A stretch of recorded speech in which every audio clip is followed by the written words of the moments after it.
Hello, cousins,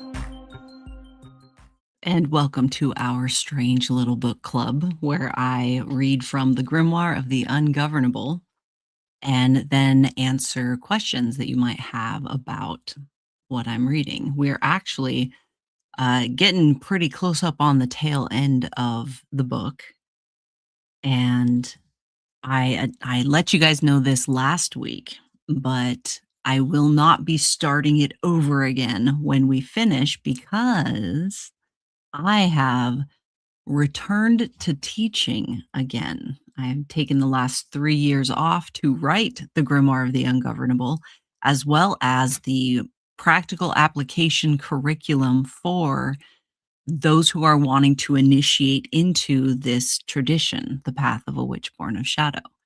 And so I get to work with witches again, which is my passion.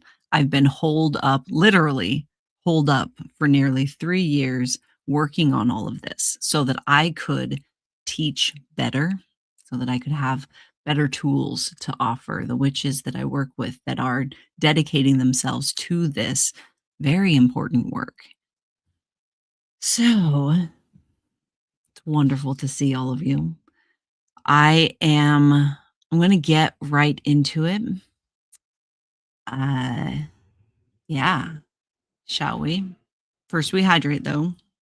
We play this little drinking game. Every time I drink, you drink. Hydrate, witches. Okay. So, to be 100% honest, I completely forgot where we left off last week.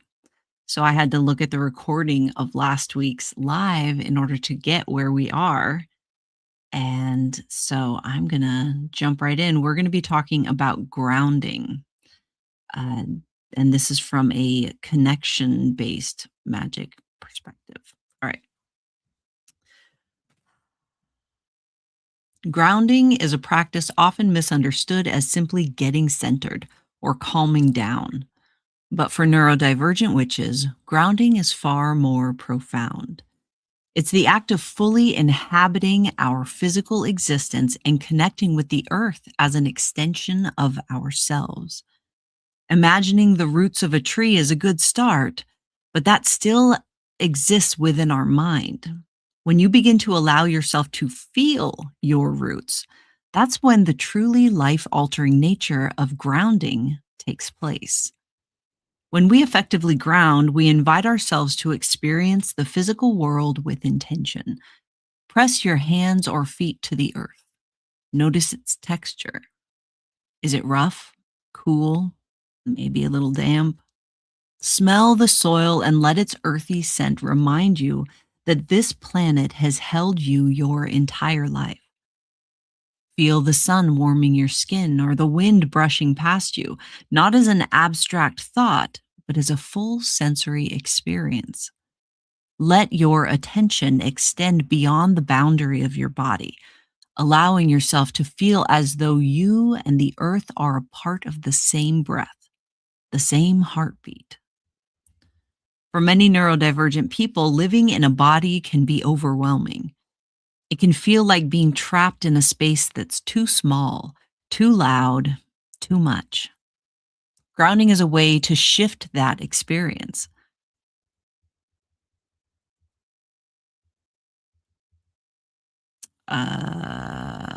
And instead lean into it. To feel the earth beneath you is to allow yourself to belong to it, to recognize that being physically present is not a punishment, but an invitation. This is more than just a spiritual exercise, it's a reclamation. To ground is to say, I am here. I am part of this world, and this world is part of me. It's a defiant act of connection in a society that tells us to dissociate from our bodies, from nature, and from each other. Grounding lets us extend our awareness from I am to we are. And in that we, the earth becomes not just a resource, but an ally. Recognizing enthusiastic collaboration. This tradition at its heart is a conversation, a give and take between you, your tools, and the spaces you inhabit. Just as we've explored tools, altars, and garments as living collaborators in our practice, spaces bring their own energy, stories, and presence to the table.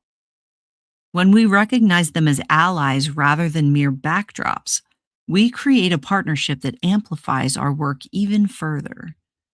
Your physical environment isn't just a stage for your rituals. It's a living, dynamic presence that plays an active role in your workings. But like any collaborator, not every space wants to work with you, and that's okay. The goal isn't to force your will upon a reluctant ally, but to create a relationship based on mutual respect, consent, and shared purpose, right? Let's start here. Not every space wants to work with you. Some spaces may feel resistant, indifferent, or outright hostile to your intentions. That doesn't make them bad. It makes them honest and real. Spaces have their own stories, energies, and purposes. Living in a capitalist patriarchal culture has conditioned many of us to view spaces as mere resources to exploit or passive settings to shape according to our will. Reclaiming a relationship with the spaces we work in, acknowledging their autonomy, and listening to their energies is a powerful act of alignment. It's a reminder that your magic is about connection and mutual respect. When I step into a space, my first act is one of humility. I approach the energy of the area with curiosity and respect, silently introducing myself and explaining my intention. This can be verbal, but learning to communicate through emotions is some next level stuff. Think of it as knocking on someone's door before entering their home. This moment isn't about commanding or asserting, it's about listening. If the space feels open and receptive, I proceed. If it feels closed off or uneasy, I thank it for its honesty and move along. No means no. It does not mean I must cleanse the space from everything I think is bad or evil. It simply means no. Forcing your presence and magic into an unwilling space is like trying to have a deep conversation with someone who's clearly not interested.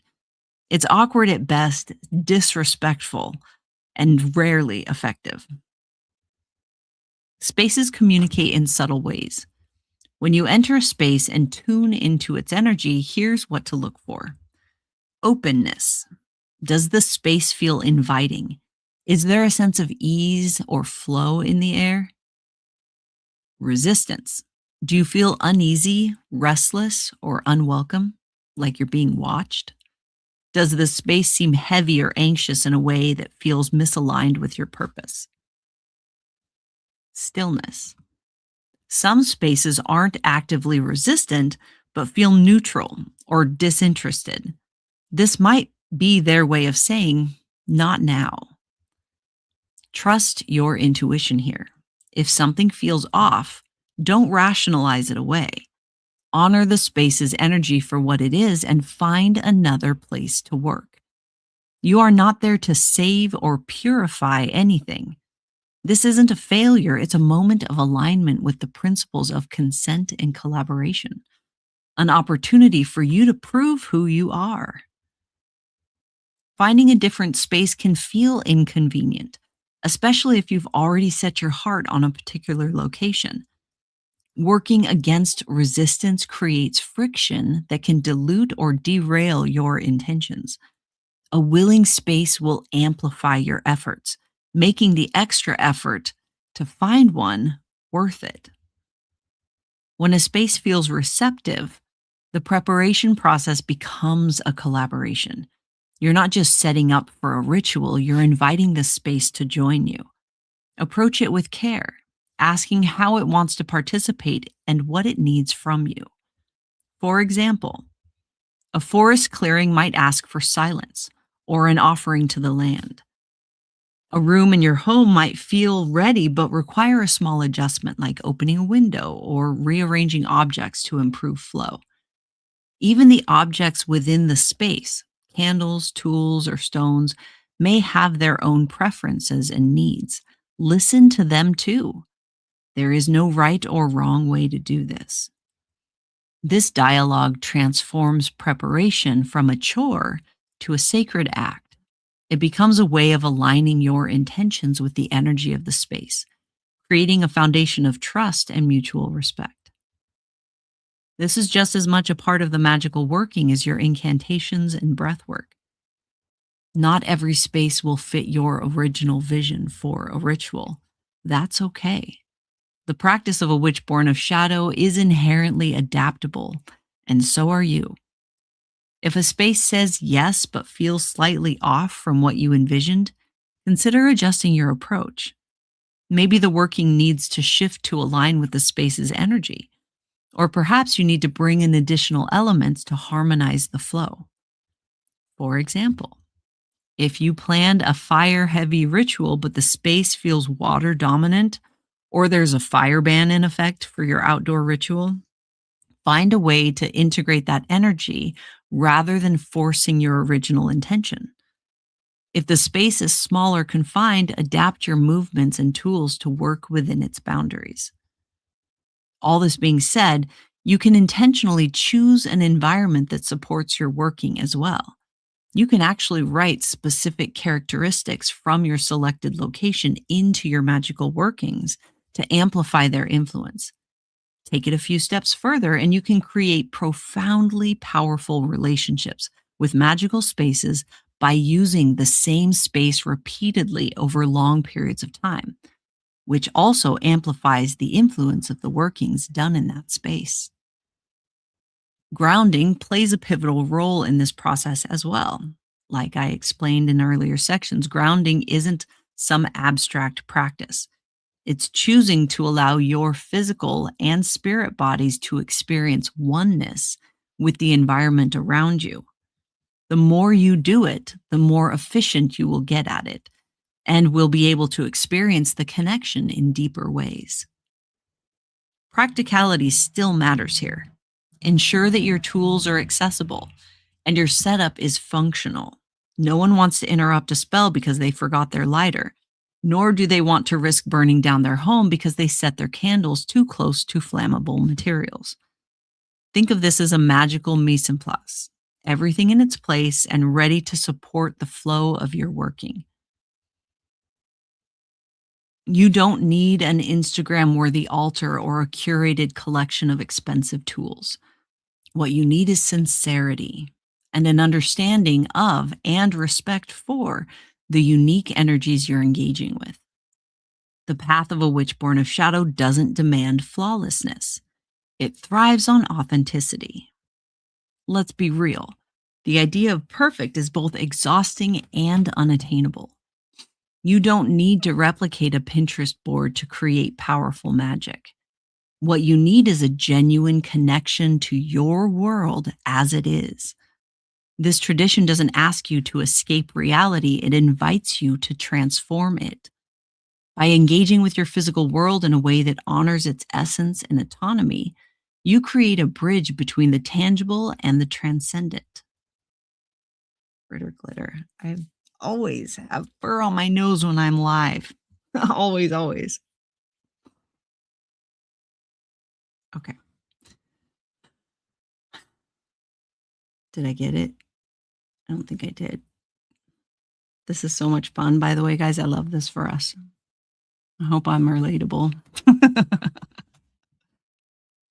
Next time you prepare for a working, pause and listen. Once your space is ready, the next step is inviting your collaborators, both seen and unseen, into the work. These allies will add their unique energies to the magic, creating a synergy that resonates far beyond the physical realm. Ask the space if it's willing. Thank the tools, elements, and energies for their stories and their partnership. If something or someone isn't aligned, honor that boundary and move on. When you work with consent, intention, and mutual respect, the magic you create becomes exponential. It becomes an act of profound reunion, transformation, and co creation. Alignment and allies.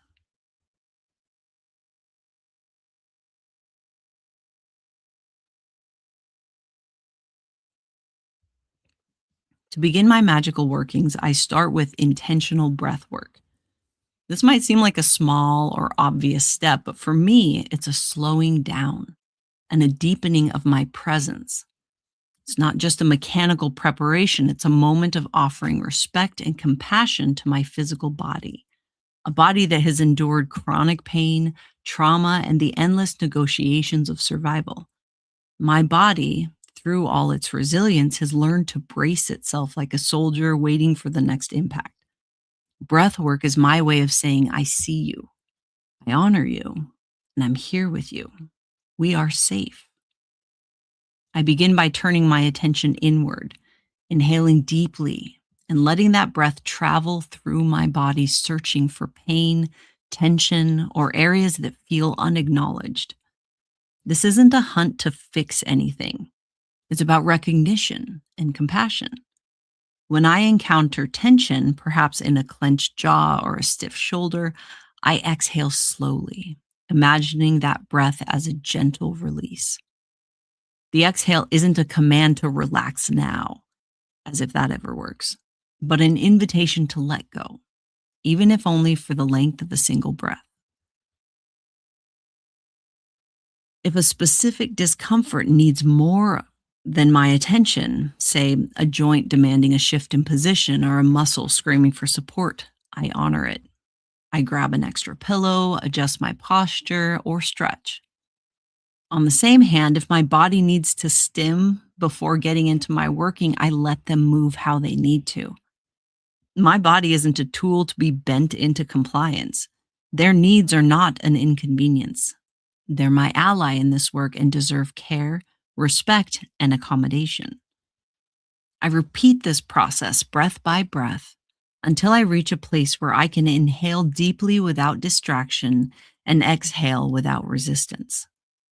Does this mean every ache and pain miraculously vanishes? No, but it creates a sense of spaciousness within me, a foundation of ease, or at least acknowledgement, on which the ritual can be built. With my breath now flowing naturally, I shift my attention to the quiet space at the end of my exhale. You know the one. It's that pause, that sacred stillness before the next inhale begins. In that moment, everything feels suspended, timeless. I linger there, letting myself sink into the sensation. It's a stillness that feels like the undercurrent of the universe itself, a moment of neutrality, presence, and vast potential. With each breath, I let this stillness expand, like ripples spreading across a pond. It becomes an anchor, a centering point that steadies me for the work ahead. This stillness is where my intention takes root. When it feels stable and encompassing throughout the full breath, I know I'm ready to invite my allies to join me. Witchcraft, for the Witchborn of Shadow is a collaborative process. My allies, whether they be spirits, energies, elements, ancestors, or forces beyond easy categorization, are not forces to be commanded. They're partners, each bringing their own wisdom, power, and perspective to the work. Their participation is an honor, not an expectation. And sincerity is the cornerstone of every invitation. To call my allies, I use a simple incantation, one that feels natural and unpretentious. Each ally receives at least one breath as an offering. This breath is my way of saying thank you for being here. Thank you for lending your energy to this work. And it also serves a dual purpose. With my tendency toward a brain that gallops at warp speed, these breaths create a deliberate, necessary pacing. My allies know that when I slow down, it's as much of an offering and of respect to them as it is an act of self care for me. It's a win win. I breathe, they get my undivided, grounded attention. Here's the thing about sincerity, cousin, it's not something you can fake. The energies and entities I work with are not fooled by half hearted gestures or distracted intentions. If my mind starts to wander, if I catch myself thinking about mundane nonsense, like whether I left the oven on or that email really needed a smiley face, I don't try to power through. Instead, I pause. I breathe again. Sometimes I breathe several more times until I feel my focus settle and my intention resonate fully within me.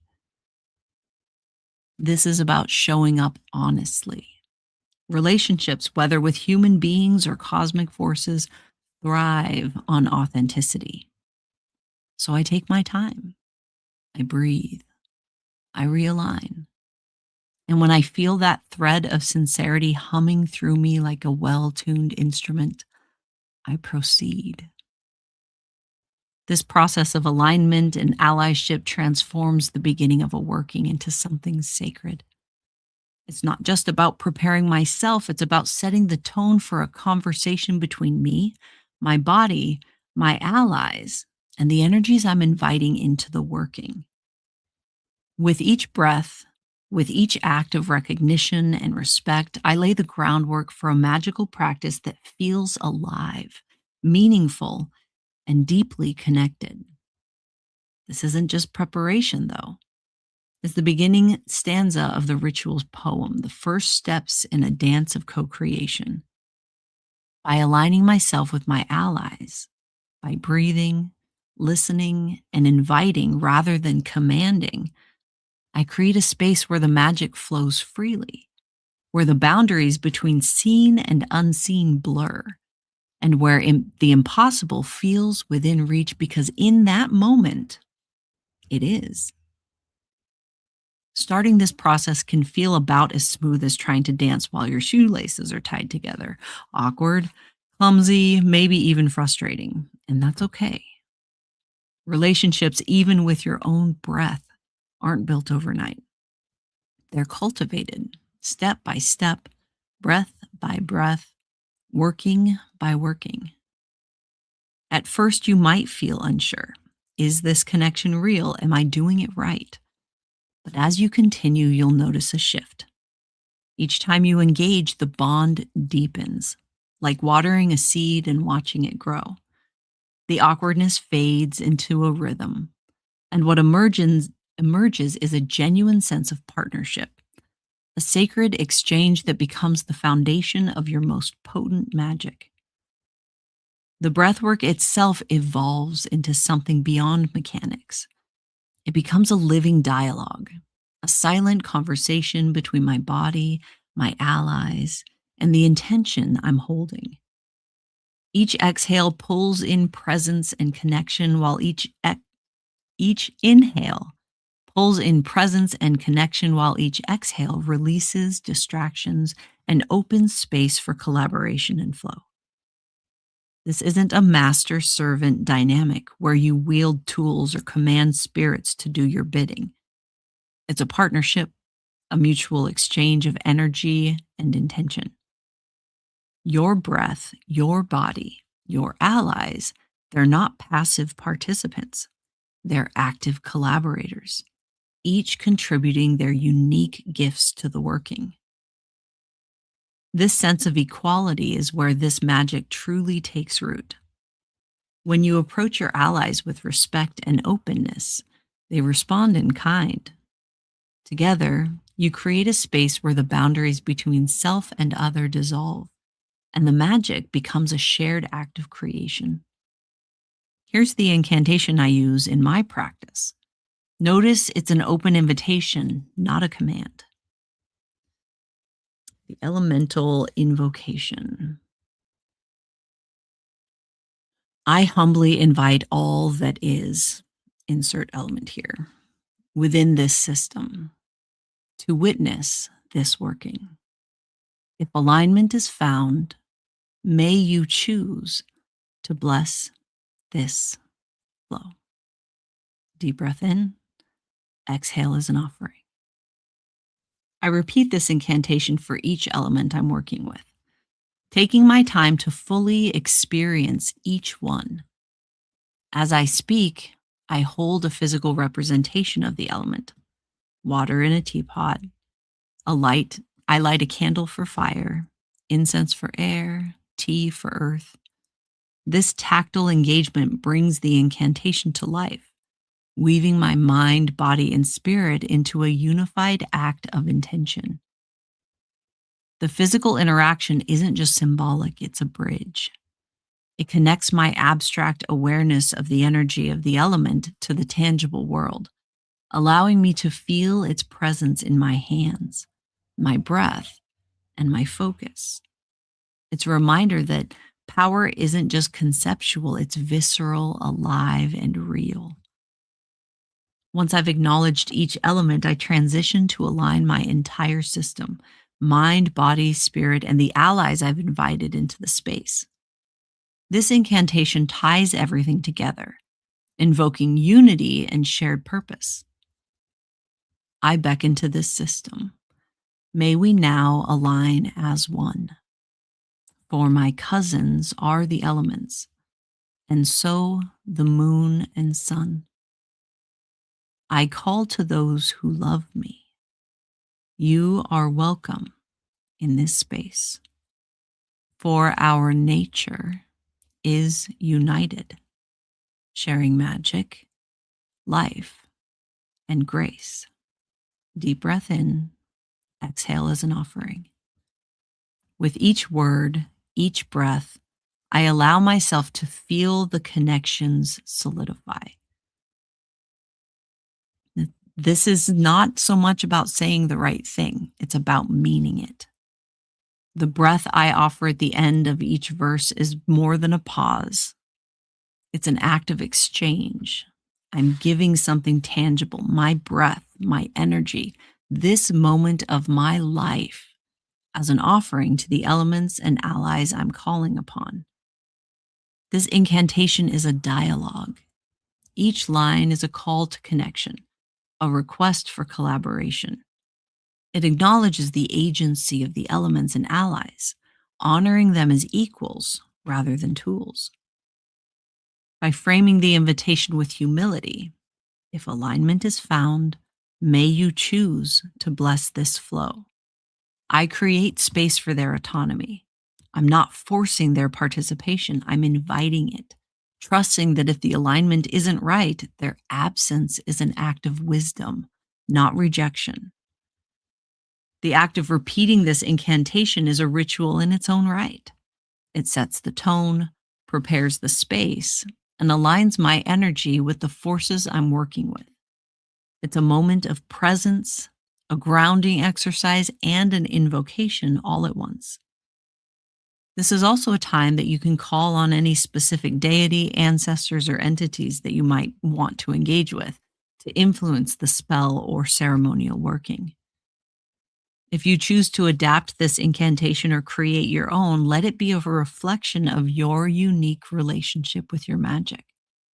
The words you speak carry weight, not just because they're perfect, but because they're yours. Speak them with intention, with sincerity, and with the understanding that every breath you offer is a bridge between you and the energies you call upon. Declaration of intention. Now that everyone has shown up, aligned and ready, it's time for the grand declaration of intention. Think of this step as what sets the tone, commands attention, and ensures that everyone knows their role. This isn't just a polite let's get started, but an energetic declaration that centers the work ahead. It's clarity, focus, and direction distilled into one potent moment. No pressure. There's a raw, transformative power in speaking your intention aloud. This is about the energy that you weave into the words, not the words themselves. How you feel about what you are saying. Your voice becomes a bridge, carrying your purpose from the internal to the external, from the unspoken to the tangible. The vibration of sound that ripples through your space, activating the intention and aligning it with the allies you've called upon. But let's be really real for a second. Not every witch has the ability to vocalize. Ableism has no place in this practice, and magic doesn't require a single mode of expression. If speaking isn't your thing or your option, find what works for you. A movement, a piece of art, a sensation that flows from your body into the world. Power is, at its core, deeply personal and adaptable. The point isn't how you express your intention. It's that you do so in a way that is meaningful to you. Here's a crucial layer to this process. Not all your allies speak English, or any language for that matter. Most communicate through feeling signatures, those subtle energetic vibrations that say far more than words ever could. When you declare your intention, make sure you're not just saying it. Let yourself feel it. Infuse your statement with the emotion, clarity, and purpose behind it. Let every word, every gesture, every breath carry the essence of what you mean. Creating a declaration of intention isn't about impressing anyone. It's about authenticity. Here are some questions to guide you. What is the purpose of this working? Be specific, but open enough to allow the work to unfold naturally. How do I want to feel during this ritual?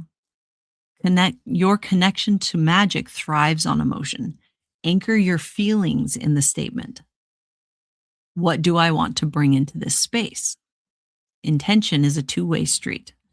What you are letting go of and what you are inviting. What are you letting go of and what are you inviting? Use those answers to shape a declaration that feels like it belongs to you.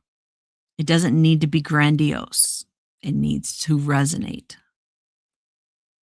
To give you an idea, here's my go-to declaration. It's a flexible template that I tweak as needed, but it always holds the same core resonance. I choose now in this moment to align with my whole self, to pull the book that tells my story from its place upon the shelf. I enter now this circle made of trust and hope and power, and I show up for my practice in this place and at this hour because I am home. This is broad enough to work for most rituals, yet deeply personal. Sometimes I'll change a line or add a phrase to reflect the specific energy of the working. What matters most is that it feels real, like a handshake between me, my allies, and the universe. Declaring your intention is transformative. It marks the shift from preparation to action, from potential to presence. It's the energetic rallying cry, a moment of commitment that says, this is happening, we are doing the thing. It aligns every fiber of your interdimensional being and every energy in the space toward a single purpose. Take your time here. Let the words settle into your bones. Let the feeling signature of your intention fill the room. This is your magic's anchor, the spark that lights the fire, the heartbeat of the ritual. And when it's done, when the words or actions have resonated through your space, take a moment to breathe. That's the sound of magic coming alive. Release work. Resistance. The ultimate plot twist in every magical working. You set your intention, you've gathered your allies, and then bam, your own subconscious decides to throw a wrench into the gears. Welcome to release work, where you wrestle with the sticky stuff clinging to your energy field like old gum under a park bench. This is the shadowy underbelly of magic. The part where you don't just light candles and call it a day. You dig deep, clear the illusions, and make room for something new to grow. For me, identifying resistance is inseparable from shadow work, that charming little process where you crack open the cellar door of your psyche and take a good, hard look at what's lurking down there. I hate to break it to you, but it's rarely pretty. Shadow work isn't about exploring the fears, traumas, and beliefs you've buried because, let's face it, we were taught that they're messy and inconvenient. Start with this simple and deeply uncomfortable question. Why don't I already have what I'm trying to manifest with this working? The answer is often a juicy cocktail of limiting beliefs and old patterns that, while maybe once helpful, are now about as useful as a floppy disk in a world of cloud storage. The trick isn't to shame yourself for holding on to them, though. It's to understand why they've stuck around and decide that it's finally time to engage differently. Here's a pro tip. Don't wait until 5 minutes before your ritual to figure out what's blocking you. I've seen too many witches treat release work like it's an item on a checklist, rather than the transformative process it can be. Identifying resistance on the fly doesn't usually cut it unless your practice in shadow work is profoundly present. At best, you'll barely skim the surface. At worst, you'll drag all that unresolved hogwash into your working, therefore distorting the efficacy. This is where preparation shines. Give yourself the time and space to sit with your shadows, doubt, or resistance before the main event. Treat it like a pregame warm-up for your system. Your magic and your sanity will thank you. Think of resistance work as a Marie Kondo session for your inner world. You're not just tossing out what doesn't spark joy. Though honestly, it feels like some of those old beliefs could use a one-way ticket to the dumpster. You're making space, clearing the perspective clutter so new possibilities can move in. But here's the kicker. Even the darkest parts of you once served a purpose. That fear of failure, it might have protected you from taking risks that felt unsafe. That scarcity mindset, it could have been your way of surviving tough times. Releasing these isn't about hating them or banishing them. It's about thanking them for their service and letting them retire gracefully. Let's take a practical example. Imagine you're crafting an abundance spell, but deep down you're carrying the belief that successful people are selfish, or that achieving happiness will only make failure hurt more when it inevitably comes. Without addressing these beliefs, your spell is like planting seeds on concrete. The groundwork isn't ready to support what you're trying to grow. Shadow work helps you identify and release these blocks or beliefs, clearing the path for the fullness of your magical influence to take root. Release work is a hands-on process, and the method you choose should feel meaningful to you. Here are a few classics. Burn it down safely. Write that limiting belief on a piece of paper and set it aflame. As the smoke rises, visualize the belief dissipating, carrying your unnecessary baggage off to some cosmic recycling center. Bury it deep. Take an object that represents your resistance and bury it in the earth. Picture it decomposing and transforming into fertile soil for new growth. Bonus points if you plant something over it. Waterworks. Take a cleansing bath. Cry into the water if you need to. Picture the water absorbing everything you're letting go of and washing it away as you drain the tub. Break it. Smash, tear, or otherwise destroy something symbolic of an old pattern you're releasing. Just maybe don't pick something that'll get you arrested. The goal isn't just to go through the motions, it's to engage with the process in a way that feels authentic and aligned. Your method is your own. Make it weird, make it beautiful, make it yours. The work doesn't end with the ritual. This is where the practice of release becomes real. When you step back into your lived experience, if you've released a belief, you must now choose to live as if it no longer holds you, to actually engage with your life differently. This is where it gets clumsy. You might catch yourself slipping back into old patterns, but instead of shaming yourself, gently remind yourself, we're not carrying that anymore. For example, if you've released a scarcity mindset, start engaging with abundance in small ways. Maybe you treat yourself to a little indulgence or say yes to opportunities you'd normally avoid. It's not about practice. Each choice reinforces the space you've created, making it easier to embody the change over time. What's often overlooked in release work is the sheer vulnerability it requires. You're standing at the edge of what's known, even if it's dark and painful, and stepping into uncertainty. This act of surrender is strength. It's the courage to say, I'm ready for something more, even when you have no idea what more will look like. Remember the secret sauce of release work. It's not just about letting go, it's about making space. Every old belief you release, every pattern you dismantle, creates room for something fresh, something aligned, something better. And yeah, it's scary. Sometimes we cling to our ways because it's familiar, even when it's also the thing that's keeping us stuck. Letting go takes guts. It's the ultimate act of self-trust. So take your time. Don't rush the process. Dive deep, be clumsy, and let yourself feel it all. Because every bit of space you clear is an invitation for your authentic expression to take root and thrive. And here's the next step. Engage with your lived experience as if the thing you've released is truly gone.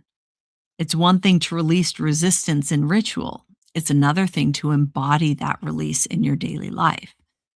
Let's say you've released the belief that success isn't for you. In practice, this might look like celebrating your wins, no matter how small, or refusing to apologize for taking up space. At first, it will feel awkward, like wearing new shoes that need breaking in, but over time, it will become second nature, a new rhythm that supports the life you're building. This is why release work is a practice, not a one-and-done deal. Each ritual is a step on the path, a chance to recalibrate and deepen your alignment. The more you engage with this process, the more you'll notice the shifts, not just in your magical practice, but in your relationship with yourself and the world around you. The moment of magic.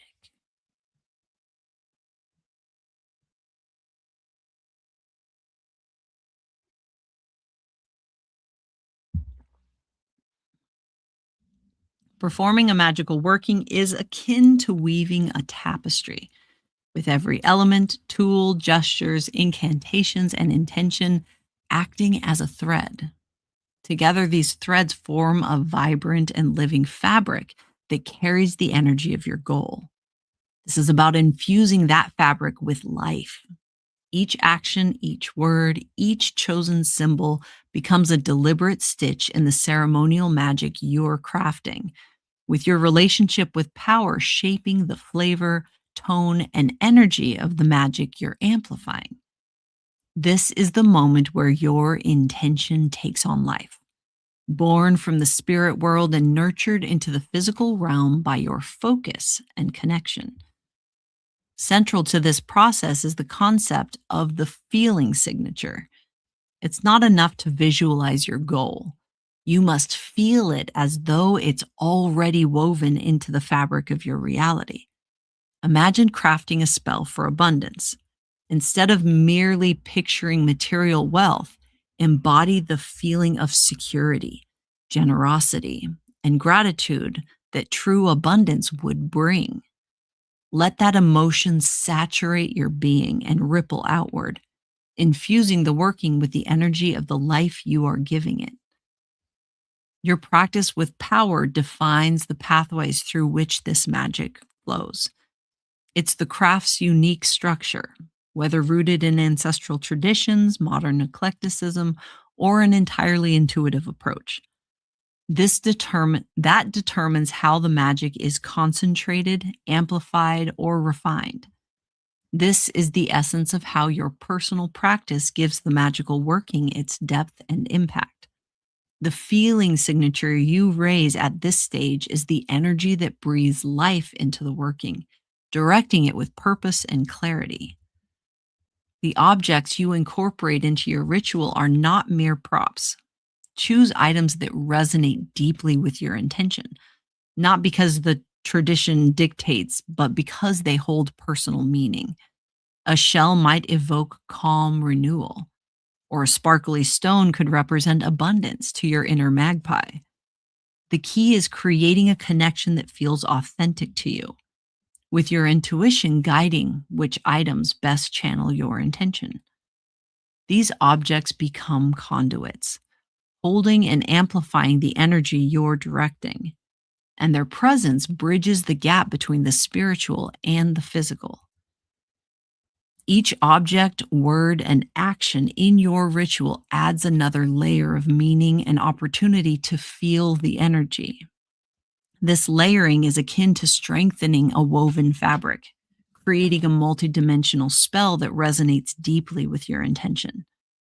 When your ritual reflects your personal connection to your goal, its power is amplified by the unique qualities your craft brings to the work. The path and practice of a witch born of shadow thrives on adaptability. Forgot your incense? Blow on a feather and visualize it carrying your intention into the universe. Spilled your moon water? Offer it to the earth as a blessing. These moments of improvisation are not setbacks. They're opportunities to deepen your connection to the work and engage with the magic that shows up in a dynamic way. Power in this context is the force you are influencing and intentionally engaging with. And your relationship with your magic shapes the form and flow of that force. The ability to adapt ensures that your working remains authentic and alive.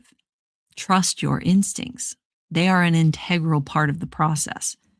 Even deviations from your original plan can lead to some of the most profound and unexpected results, with your unique practice shaping the outcome.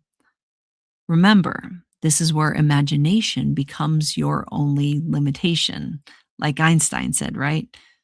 The workings you create can be directed into the cosmos, infused into an object, or sent to a person or situation. How and why is entirely up to you. This stage of the magical working is where the physical and spiritual worlds collide within you, deliberately and with purpose. It's the act of taking something intangible from the spirit world and giving it life in the physical realm. The feeling signature you raise at this point is the energy of the life you're breathing into that intention. The more fully you experience it, the more powerful the spell. Your imagination becomes the conduit, defining where this energy goes and how it manifests. As you perform the ritual, the energy builds, layer upon layer, until it reaches a crescendo. This is the moment when the threads of your work align and the spell is ready to be brought into the world. The creation is not a passive act, it's an intentional, confident offering of your attention to the cosmos, an object, or a specific purpose. This act of creation is the culmination of all the work you've done, the point where the spiritual and physical worlds merge in harmony. Trust that the work you've done will find its path, carried by the energies you've called upon and aligned with your relationship with your practice and specific methods shaping its journey. To be super honest, reality based witchcraft is rarely picture perfect. Wax strips, ash scatters, tools get misplaced, and unexpected interruptions arise. Children and critters are notorious circle crashers. They're attracted to magic like moths to a flame. But the beauty of the path of a witch born of shadow isn't in its precision, it's in its authenticity. Embrace the imperfections and let them be a part of the process. Your willingness to show up fully with what you see as flaws and all is what makes your process powerful. When distractions occur, acknowledge them, take a breath, and return to your focus. The neighbor's music, a pet's curiosity, or a misplaced candle doesn't have to derail your work. Instead, these moments remind you that real magic is woven into the fabric of the everyday, and your power thrives in this interplay between chaos, infinite possibilities, and intention. Once the energy conjured is released into the working, the ritual is almost complete. Resist the urge to hover over your spell, micromanaging its outcome. Trust the process and allow the energy to flow outward. The universe is now your co creator, and the energy you've set in motion will ripple outward in alignment with your working. Take a moment to reflect on the energy you've woven and the work that you've done. This reflection is also an opportunity to prepare for the next phase, which will be integrating the magical shift into your lived experience, which will be explored in the following section. Closing the crafting. Completing a magical working isn't a drop the mic moment where you strut off stage and leave the energy to sort itself out. I mean, it can be if that's how you want your magical relationships to look like. For me, it's a deliberate process, a sacred transition from the heightened liminal space of ritual back into the daily grind of incarnated life. This isn't the end of the magic, though.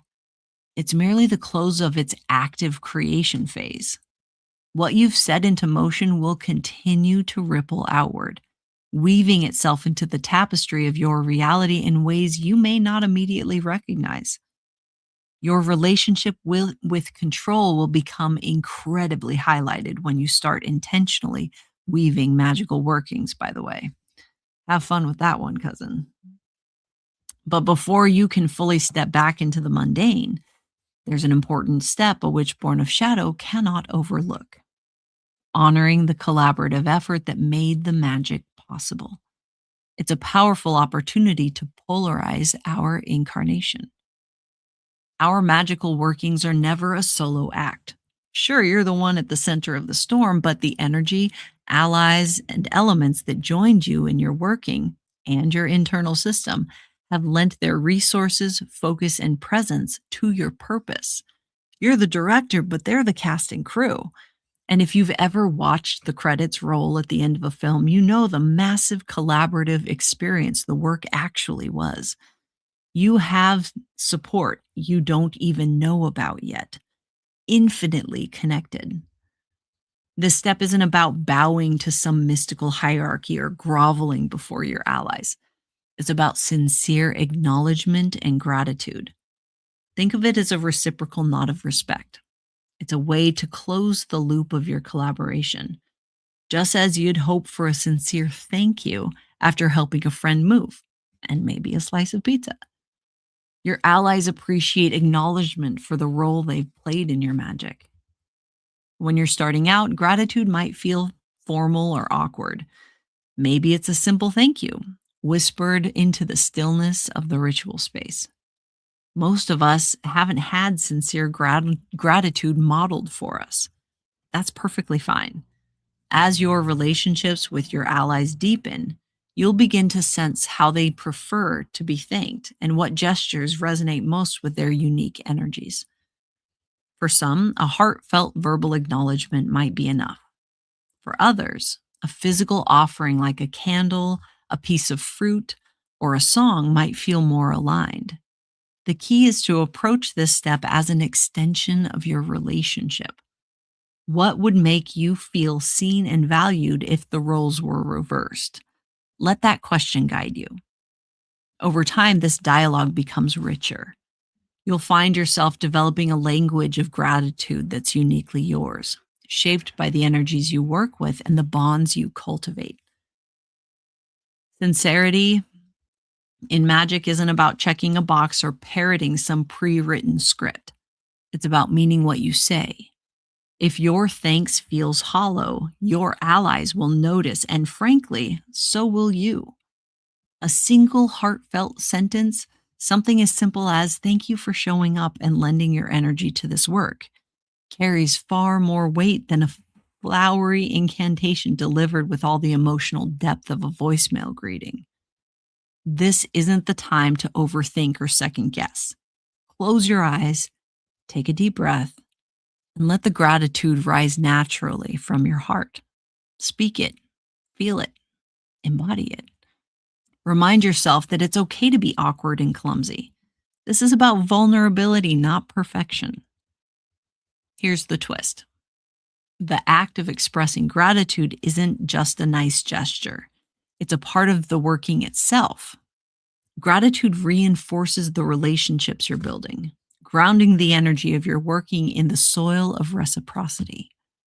It's a moment of alignment, a reminder that your power isn't about bending the universe to your will, but about collaborating with it so sincerely that you create something extraordinary. After gratitude comes another form of grounding, this time as a sort of system flush after you move power. Start by placing your hands on the earth, a stone, or even the floor beneath you. Don't just acknowledge its existence, allow yourself to physically feel it. Let your senses explore its texture, temperature, and weight. Imagine you are flowing into it like roots sinking into the soil. Simultaneously, feel the energy of the earth rising to meet you. Feel the steady, ancient rhythm of the ground and let it synchronize with your own. If you're standing, focus on your feet. Press them into the ground and notice how the earth pushes back, holding you, supporting you. Visualize the boundary between you and the ground dissolving until you feel indistinguishable from it. You're not just connecting to the earth, you are the earth, rooted, solid, and vast. When you close your ritual with gratitude and grounding, you're doing more than saying thanks. You're affirming the interconnectedness of all things. You're recognizing that your power doesn't exist in isolation, but is woven into the infinite web of relationships, each thread contributing to the greater whole. If you're not sure where to start, here are some simple yet powerful ways to express gratitude. Words. Speak your thanks aloud, letting the vibration of your voice carry the sincerity of your intention. Offerings. Leave something meaningful for your allies, an item, a gesture, or even a moment of silence dedicated to them. Reflection. Spend time meditating on the energies of your allies, honoring their contributions in ways that feels personal to you. Symbolic actions. Extinguish a candle, pour a libation, or create a piece of art that embodies your gratitude. The method doesn't matter as much as the meaning behind it. What's important is that your gratitude feels genuine and aligned in your practice. Closing incantation. Whoops. There. Here's the incantation I often use to close my workings. It's rhythmic, straightforward, and steeped in personal meaning. Simple, yes, but don't confuse simplicity with lack of depth. These words are a bridge between the ritual and the rest of my life, carrying the energy of the working forward while anchoring me back into the present. This working is now closing, but the magic has just begun. I humbly thank the elements and both the moon and sun. To all who chose to bless this flow, I now sincerely thank you. May our practice be expansive and our course be clear and true. When I recite these words, I'm not mumbling them out of obligation or rushing through them like I'm trying to make it to the bathroom before the credits roll. Each word is spoken with focus and intention. I allow myself to feel the vibration of my voice as I speak each word. Let the energy of gratitude flow from me to every ally, element, and energy that participated. Just for funsies, let's unpack this incantation line by line to understand its layers. This working is now closing, but the magic has just begun. This is a moment of transition. The ritual may be ending, but the magic is still alive and unfolding. It's a reminder that the energy I've cultivated isn't confined to the circle. It's out there, weaving itself into reality. I humbly thank the elements and both the moon and sun. Gratitude here is expansive, acknowledging not only the tangible allies I called into the space, but also the greater cosmic forces that influence the magical working. The moon and sun represent themselves as well as dualities and cycles of life, illumination and shadow, beginnings and endings, growth and rest.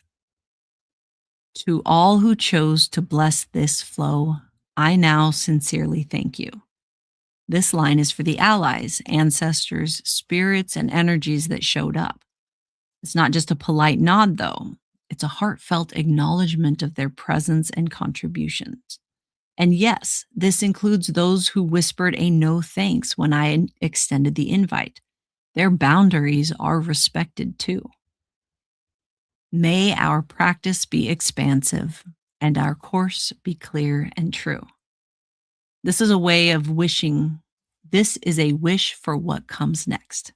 It's a blessing for both myself and the energies involved, a way of anchoring the magic with clarity and purpose while leaving room for growth and evolution. And this brings us to aftercare, every witch's favorite.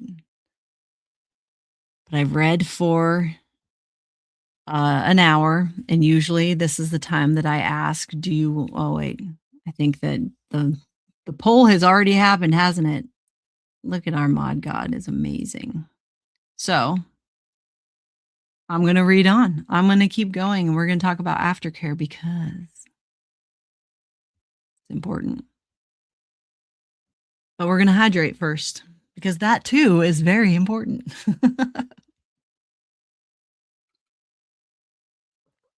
All right. All right, let's be real for a moment.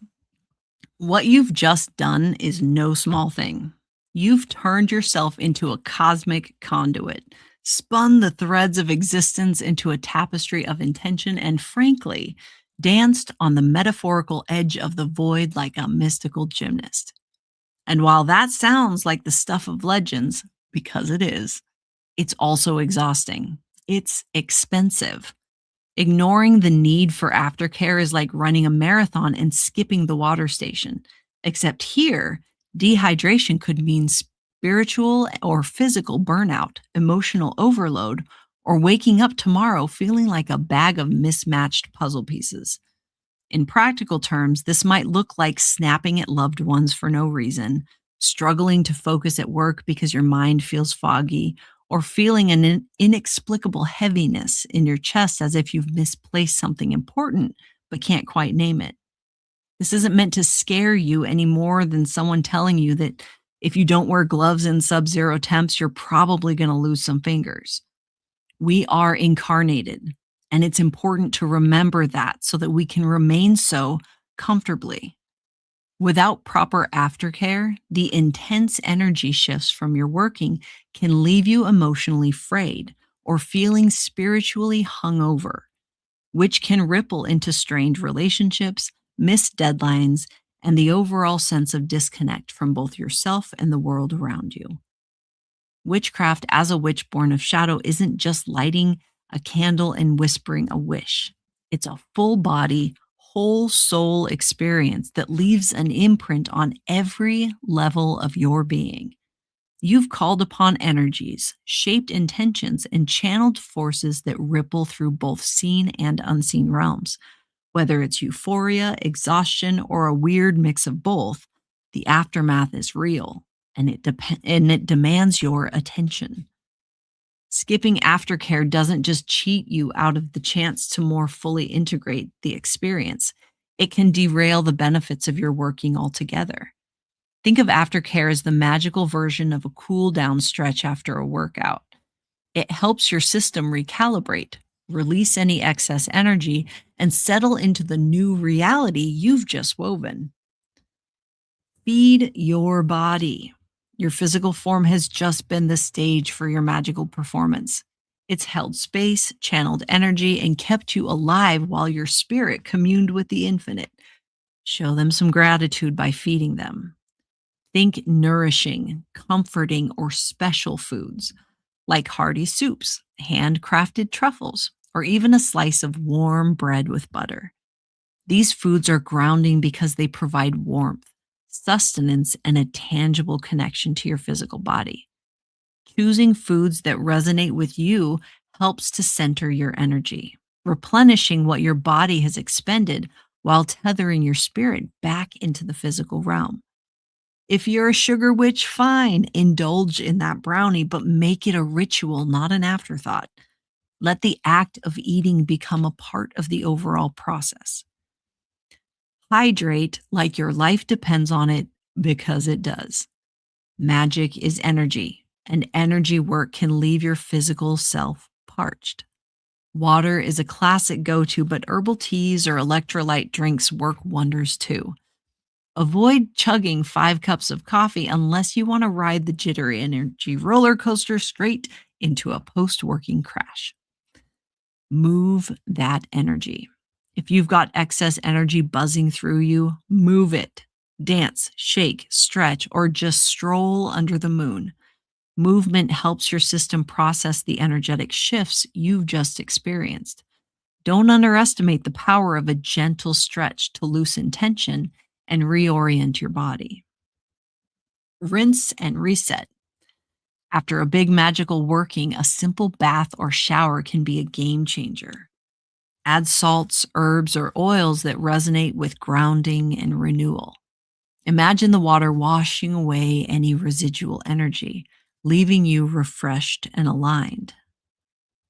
Journal your experience. Processing what just happened isn't just helpful, it's essential. Write down how you feel, what you noticed, what unexpected emotions or insights arose, and any insights or shifts that occurred during the working. Not only does this help you integrate the experience, but it also creates a record that you can revisit for future growth and reflection. Reflection transforms the ephemeral into the tangible, helping you track your growth and refine your practice. Congratulations, cousin. This will be the beginning of your own grimoire. Rest and sleep. Sometimes the best thing you can do for your body and spirit is to let them rest. If you're feeling wiped out, honor that. Nap, meditate, or simply lay in stillness and let your system recalibrate. Side note to all those overachievers. No intentional exploration on the astral plane during dream time. Let yourself rest. If you've ever worked within a coven or a magical group, you know that the post-ritual scene can feel like a metaphysical version of a potluck dinner crossed with a post-game locker room chat. Sharing food after magical work is deeply symbolic, weaving together the threads of magic, community, and nourishment. Imagine a circle of witches still humming with the energy of their collective intention, gathering around a table laden with shared dishes. There's a palpable sense of connection as they pass plates and stories, grounding themselves not only with sustenance, but with the simple act of being together. One witch might share how they felt the energy shift during the ritual. Another might offer insights on the symbolism of a particular spell component. This communal meal becomes a sacred act, a continuation of the ritual where the bonds of magic and camaraderie deepen. It's not just about feeding the body, it's about anchoring the energy raised in the ritual and celebrating the collective effort that brought it to life. Integration. Whoa, I went a little too far there. Aftercare isn't an indulgence, so knock it off with the guilt and shame game, which it's the cornerstone of sustaining an expansive, long term magical practice. When you prioritize aftercare, you're not just tending to the immediate aftermath of your work. You're creating the conditions necessary for lasting embodiment and continued alignment. By deliberate, by deliberately integrating this phase into your practice, you're honoring the full spectrum of the magical process and ensuring that the energy you've summoned continues to ripple outward in ways that enrich your life and your connection to the world around you. By tending to your body, mind, and spirit after a magical working, you honor the immense effort you've put into the ritual. You create space for integration, ensuring the energy you've summoned has a clear path to manifest in your life. As we wrap up this section of the grimoire, I hope the threads of what it means to be a witch born of shadow have started to take shape for you. It's about relationships, the ones we cultivate with ourselves, with the energies that surround us, and with the ones we can't see but can feel in the marrow of our bones. This journey is a tapestry, each step a thread that contributes to the larger picture of your unique practice and how you fit within the greater whole. Every step of the process, from preparing your internal system to engaging in aftercare, is a deliberate act of connection, where each step deepens your alignment with the energies you call upon. Preparing your internal system grounds and centers your presence, connecting to the work ahead. Engaging in aftercare allows the magic to settle, integrating into your life while honoring the effort and collaboration that went into its creation. Together, these steps form a continuous loop of intention and reciprocity that sustains your practice. Think of it as learning the steps to an intricate dance, one that has been handed down in whispers and footfalls across generations. You're embodying the rhythm of something ancient, yet entirely your own. The structure revisited. Here's a quick recap of the ceremonial structure we've explored together. Think of this as a living framework designed to provide guidance while leaving plenty of space for your individuality to shine. This is what you may be doing, but the how is entirely up to you. Prepare your internal system. This is where everything begins. Before you reach for your tools or set your space, turn inward. Ground yourself, center your thoughts, breathe, acknowledge your body and spirit as active participants in the work ahead. This step is your personal check in, the moment you align with the energies you'll be calling upon. 2, prepare and connect to your space. Your environment isn't just a backdrop, it's an ally. Take time to attune to the space you're working in, whether it's a bedroom, a forest clearing, or a cozy corner of your home. Call to them, connect with their energy, and invite them to collaborate with you. Creating harmony with your surroundings sets a tone for everything that follows. 3, build your altar and gather your supplies. Don't scroll too far. Your altar is the heartbeat of your ritual. Whether it's elaborate or minimalistic, its purpose is to anchor your intention.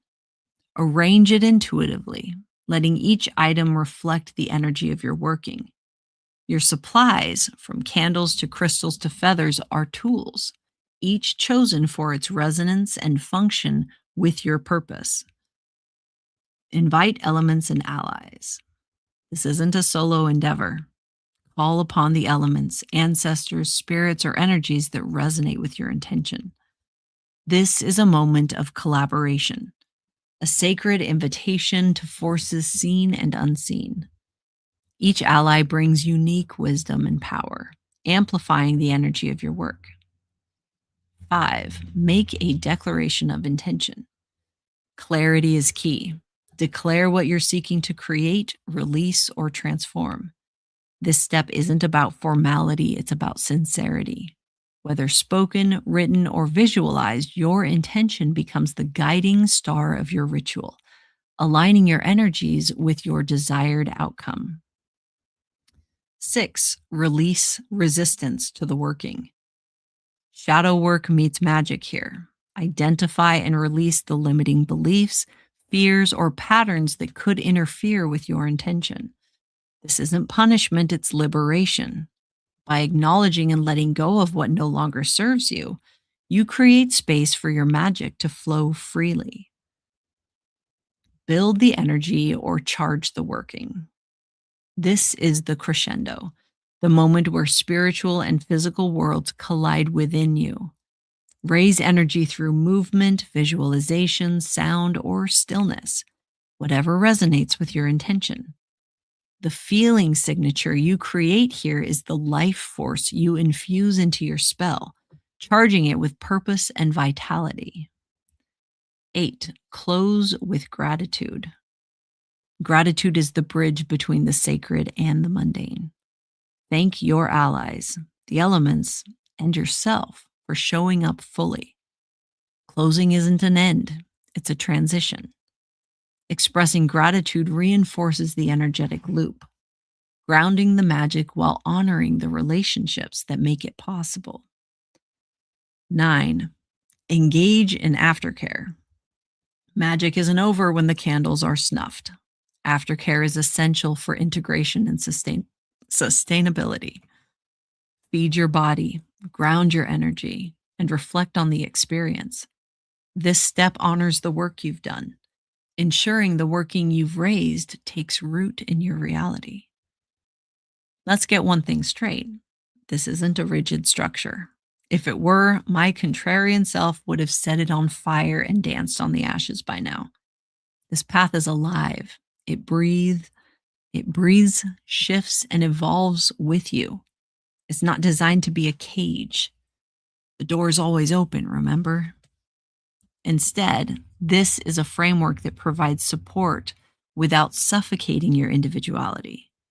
This adaptability empowers you to shape the structure into something uniquely yours, honoring both the fluidity of your magic and the intricacies of your daily life. By working within this framework, you claim the freedom to create a practice that resonates deeply with your experiences, aspirations, and identity. Think of this basic structure as scaffolding. It gives you something to build on, but what you create within it is entirely up to you. Your workings might look like quiet, whispered prayers or wild, ecstatic rituals that make your neighbors question their life choices. Your allies might be the moss-covered stones in your garden, the whispers of ancestors long past, or the faint hum of the cosmos itself. All of it is valid. All of it is magic. This tradition isn't about following someone else's blueprint. It's about recognizing your inherent power and embracing the messiness of growth as you reclaim the full spectrum of your magical essence. This path is about showing up raw, flawed, and gloriously human, and weaving the fabric of your life into something transformative.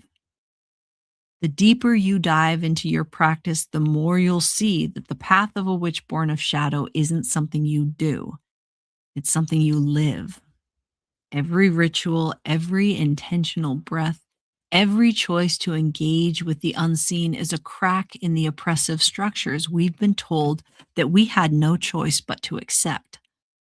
With every working, you bring your medicine into a world that desperately needs it. A medicine born of your unique experiences, trials, and triumphs.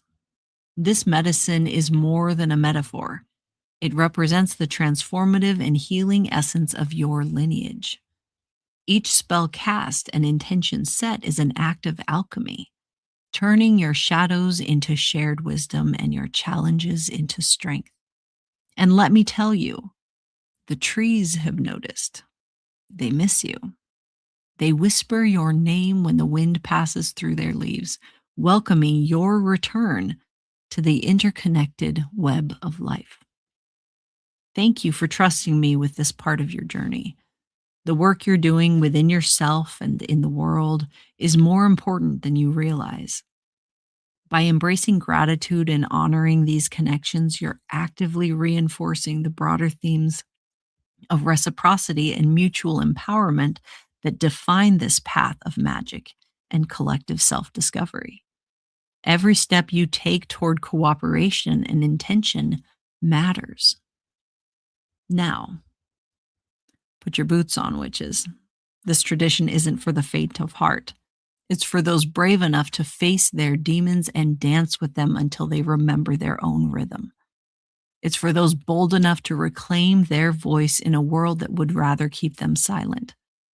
Let's build something extraordinary together. A trip around the sun. Oop. I am open to this journey to entangle what is bound. I choose to live my life based on the truths that I have found. May I forever be a student, learning more with every day.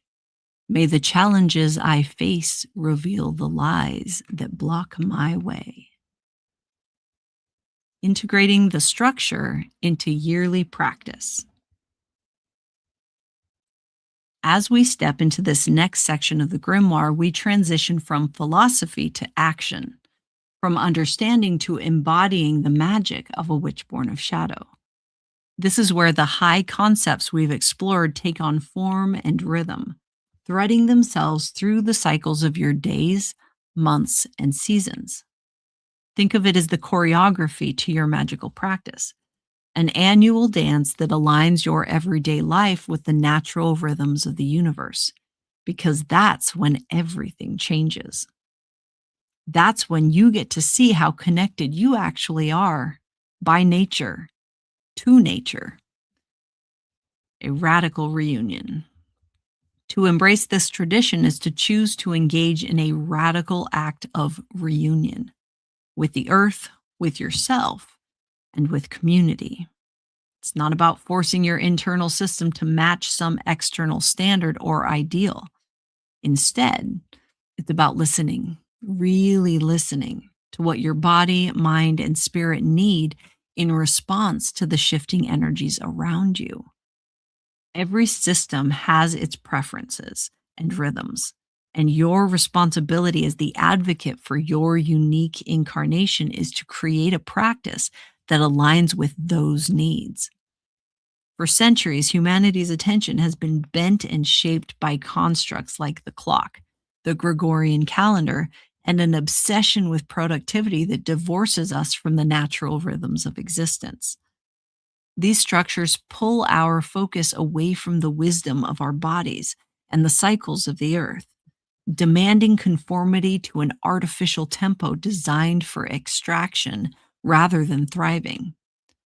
Reclaiming your connection to these natural cycles is a quiet but profoundly impactful revolution. It's about remembering that what it feels like to be fully present in your incarnation, to realign your life with the gentle pulse of the universe. This act of reclamation isn't just personal, it's a deliberate polarization toward connection and collaboration.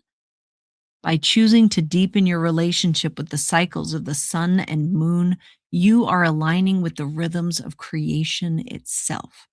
fostering a sense of harmony both within your system and with the world around you. In doing so, you actively reject the path of control and dominance, embracing instead the path of trust, collaboration, and connection. The clock versus the cosmos. The artificial rhythms imposed by society, like the rigid 9 to 5 workday, the relentless march of quarterly deadlines, and the unyielding expectations of a capitalist machine, are designed to fragment our attention and strip us of our agency. They tell us that rest is a waste of time because our worth is measured in how much we can produce. But the cosmos has a different message. The natural world speaks in cycles, like the waxing and waning of the moon, the turning of the seasons, the ebb and flow of tides. These rhythms remind us that life isn't a straight line, it's a spiral, a dance of beginnings and endings, growth and rest. Choosing to align with these cycles is therefore an act of defiance. It's reclaiming your focus and redirecting it toward what truly matters, your relationship with your life and your connection to the sacred. It's about shifting from the artificial construct of progress to the organic flow of presence. When you stop measuring your life against a clock and start allowing yourself to move with the rhythms of nature, you reclaim the powerful participatory magic of your attention, which someone else is currently siphoning and benefiting from, by the way. Reconnecting to natural rhythms doesn't require a complete upheaval of your life. It begins with small, intentional acts of engagement. Start by noticing the sunrise and sunset, letting these daily transitions anchor your awareness. Spend a few moments each morning feeling the warmth of the sun on your skin or listening to the world waken around you. In the evening, take time to observe the fading light and feel the day's energy settle. Allow yourself to experience them in a meaningful way. These simple acts of presence create that bridge between you and the rhythms of the earth, gently guiding you back to alignment, even if you live in a concrete jungle. Keep a journal of small observations: the shifting position of the sun, the temperature of the air, the subtle signs of seasonal change, and how your physical and spiritual expressions respond to them. These practices are about curiosity and connection. Each moment of presence becomes an entry in the story of your path as a witch born of shadow. The early years of repairing your relationship with these powerful allies. Embracing circadian wisdom. Our bodies are wired to engage with the cycles of darkness and light, a rhythm known as the circadian clock. Like all other aspects of our practice, this is not about strict adherence so much as creating a relationship with our system and the time of day. We have night owls and morning larks, those who stay up hours after sundown and those who wake up hours before the sun rises, and everyone in between. This natural variation is measurable, based on chronotype, and serves community needs for diversity of schedule. This ancient internal mechanism regulates everything from our sleep-wake cycles to hormone production. When we honor this rhythm and how it aligns with our physical, mental, and emotional health improves. When we ignore it, or our own needs in relation to it, we experience dissonance, fatigue, anxiety, and a pervasive sense of being out of sync. This isn't just about improving your health, though it's a lovely side effect. It's about creating a foundation of presence for your magical practice. When your body feels supported, your energy flows more freely, amplifying your ability to sincerely set intentions, raise power, and manifest change. Harmony within begets harmony without. The seasons as teachers. Each season carries its own lessons, its own flavor of influence. Creating a spiritual practice that supports living in alignment with these seasonal energies means gradually releasing control and moving with the flow rather than against it. When we surrender to this sacred shift of weather, food, and even color, we step in cadence with powerful allies. During winter, give yourself permission to rest and refine more, to say no to the relentless demands of hustle culture. Turn inward and allow yourself to explore your dreams. In spring, let yourself create boldly, planting the seeds of your intentions. Summer might find you taking more risks, stepping into the fullness of your power. Autumn is your chance to harvest and reflect on the work you've done, to honor what you've created, and to release what you don't want to carry into your next trip around the sun. These cycles aren't just metaphors, though, they're maps for living. By integrating their wisdom into your practice, you align your life with the rhythms of creation itself. A reclamation. In a world that profits from our disconnection, choosing presence and alignment is a way of reclaiming your power. It's a declaration that your worth is not tied to your productivity, that your time is not a commodity, and that your life is not an endless march towards someone else's idea of success. Seasonal dance. I can keep going. Should I keep going?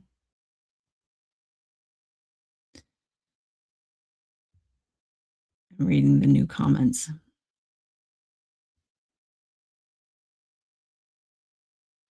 Did I get you in your feels? Does it feel like truth? The truth feels like remembering. I'm going to keep going because I'm going to keep going. All right. The seasonal dance. The practice of a witch born of shadow isn't just something you do, it's your birthright. It's something you live, breathe, and weave into the fabric of your existence. And like life itself, our connection to our magic has seasons. The cycles of the year aren't just a backdrop for spell work, they're an invitation to step into the grand choreography of our existence, a rhythm that connects us to the land beneath our feet, the stars overhead, and the wisdom carried in the marrow of our bones. The toxic priorities of capitalism and patriarchy infiltrate even our relationship with time, dictating that productivity is the ultimate goal, even at the expense of our mental, physical, and spiritual well being. This detachment is no accident, my dear, it's by design. Reclaiming this rhythm is an act of rebellion against everything that seeks to fragment us from ourselves, each other, and our world. It challenges the narratives that disconnect us from our intrinsic worth and power, inviting us to honor the sacredness of our unique paths. This act of reconnection not only fortifies our self-worth, but also empowers us to stand firmly in our truth, weaving our magic unapologetically into the fabric of existence. It's about remembering that we too are a part of the dance, no less sacred than the turning of the seasons. A practice rooted in observation. For a witch born of shadow, everything begins with observation, in slowing down and paying close attention. It's about cultivating a deep awareness of how your internal rhythms actually interact with the world around you. How does your body respond to the shortening days of winter or the expansive energy of summer? What patterns emerge in your thoughts and emotions as the seasons shift? Observation is the foundation of our practice. It's the act of truly listening, not only to the natural world, but to the subtle whispers of the nature of your own system. Modern medicine, modern medicine and societal pressures often teach us to view our seasonal fluctuations as problems to be fixed. Take seasonal depression, for example. We're told to medicate it so that we can maintain productivity, returning to work without question. But what if those feelings of sadness and lethargy aren't symptoms of something broken, but signals from your body? What if your system is simply urging you to slow down, to reflect, to embrace the necessary introspection of winter? Reclaiming this perspective is a complete game changer. It's a choice to see your system as an ally rather than an obstacle, to work with your natural rhythms instead of punishing and shaming yourself is not and to work with your natural rhythms instead of punishing and shaming yourself for not being a robot. This approach recognizes that our internal cycles are as unique as our fingerprints. Not everyone thrives in the morning. Not everyone feels energized by summer's long days. Night owls are just as valid as daybreak devotees. The Southern Hemisphere witches experience entirely different seasonal influences than their Northern counterparts. Honoring these differences is crucial. It's not about forcing compliance, it's about listening to what your system needs and responding with care and compassion. Autumn to winter. Hold on. Hold on just a minute. Okay. The deep exhale. As the days grow shorter and the air turns crisp, our environment invites us to release. Autumn is the season of fortification and shedding. Leaves fall, plants wither, and the world prepares for rest. For which is born of shadow, it's a time to reflect on the year's journey, to honor what we've accomplished and acknowledge what we're ready to let go of. This is a season of deep exhale, a moment to pause and process. Reflection in this season is engaging with the dark, honest truths of your life. What worked? What didn't? What lessons have emerged from your challenges? What legacy will you leave behind? This process creates space for transformation, allowing you to carry forward only what serves your growth. Rooting out any problematic ancestral influences, gleaning the wisdom, and making the choice to stop engaging with your life in the same way. Winter extends this invitation into stillness. The long nights, the cold days remind us that rest is not a luxury, but a necessity. Growth happens in the dark. Roots deepen, seeds germinate, and we restore ourselves for the cycle ahead. Embracing this stillness is an act of defiance in a world that glorifies constant motion. It's a reminder that the most powerful revolution isn't always loud or visible. Sometimes it's the quiet work of curling up under a blanket with a hot beverage and of reflective journaling and of preparation. Winter to spring, the first stirring. As winter begins to thaw, a new energy emerges. The earth stretches and stirs, and we feel that shift within ourselves. Spring is a season of inspiration and potential, a time to plant seeds of our dreams and intentions. But this transition can feel disorienting, like stepping into the sunlight after months of shadows. Everything feels too bright, too fast, too alive. We want to do all of the things. This is a season of beginnings, but beginnings don't have to be picture perfect. It's more about starting where you are, planting small, manageable seeds rather than overwhelming yourself with grand gestures. What feels aligned? What sparks your curiosity? Let those questions guide you.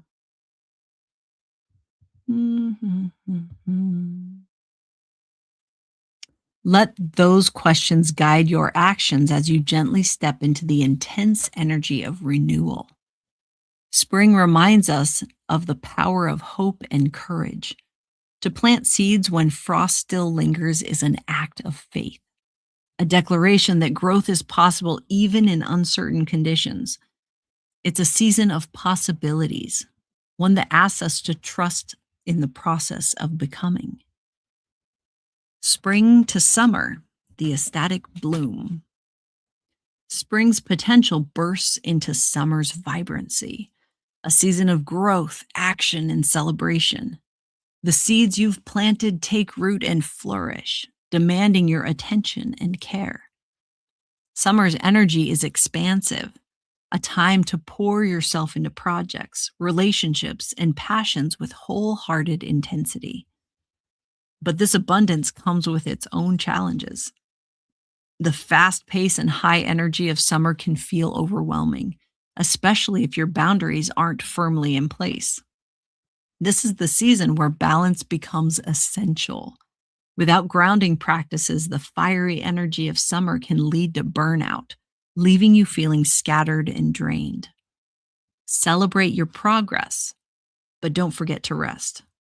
Honor your limits and remember that growth doesn't have to come at the expense of your well being. Summer is a time to revel in your achievements while staying connected to the rhythms that sustain you. Summer to autumn, the great harvest. As summer fades into autumn, we enter the season of the harvest. This is when the fruits of your labor come to fruition, or don't. It's a time of reckoning, of taking stock of what you've created and deciding what to carry forward. Harvest isn't just about gathering, it's about evaluating. How do I process this harvest to sustain me through the dark times? What worked? What didn't? What lessons have emerged from your efforts? This is the season of gratitude and release, a time to honor what you've achieved and let go of what didn't work out. It's a recalibration, a preparation for the cycle to begin anew. Autumn reminds us that every ending carries the seeds of a new beginning. By embracing this cycle, we step into the flow of creation and transformation, weaving our magic into the fabric of existence. Living the cycles. Oops, too far. There. These seasonal rhythms may seem metaphorical, but I invite you to investigate why metaphors are so rich with meaning. This feeling is more than an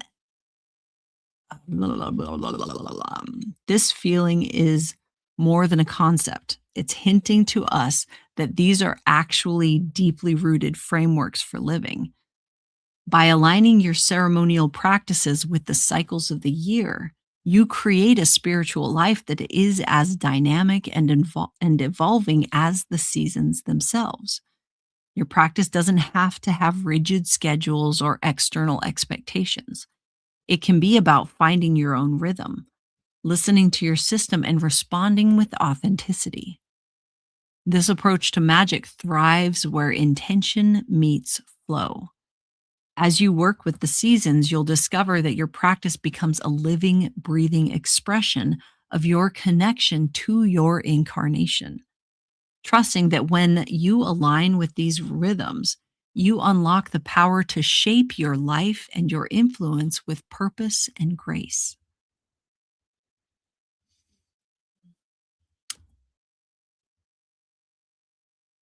We're very close to the end of this grimoire, guys. Like, really close. I could just read on through till we're done. Like, we're real close.